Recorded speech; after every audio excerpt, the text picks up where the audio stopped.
Repairs, drinking water, toilets repairs main priority. ఆ తర్వాత చిన్న చిన్న రిపేర్స్ ఉంటే అది క్యాష్ వర్క్స్ అవి చేస్తుంది. అవసరం లేదు అన్నది వాళ్ళు కొన్ని స్కూల్ లాస్ట్ ఇయర్ కంప్యూటర్స్ కొన్ని స్కూల్లో 10 వచ్చాయి మనకి. వాళ్ళు ఏజెన్సీ తరఫున వాళ్ళే వాలంటీర్ పెట్టారు, ఇన్స్ట్రక్టర్ పెట్టారు. వాళ్ళు వచ్చి డైలీ కంప్యూటర్స్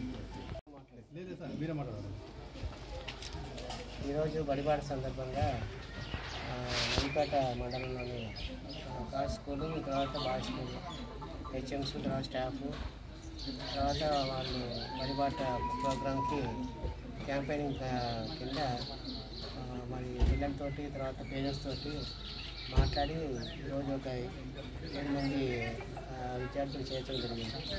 ప్రైవేట్ స్కూల్ వాళ్ళు ఇద్దరు జాయిన్ అయ్యారు. కాబట్టి మీడియా తరఫున మీరు కూడాను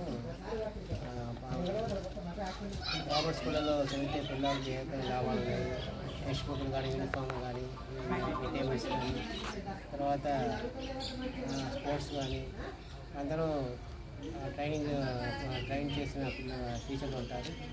అంతా సీనియర్ టీచర్లు, సీనియర్ హెచ్ఎంస్ ఉంటారు. కాబట్టి మనమందరం కూడాను మన పిల్లల్ని ఇంకా ఎటువంటి ఖర్చు లేకుండా, అదనపు ఖర్చు లేకుండా గవర్నమెంట్ స్కూల్లో చదివించడానికి మనం అందరం కూడాను కృషి చేద్దామని మీడియా తరఫున కోరుతున్నాం.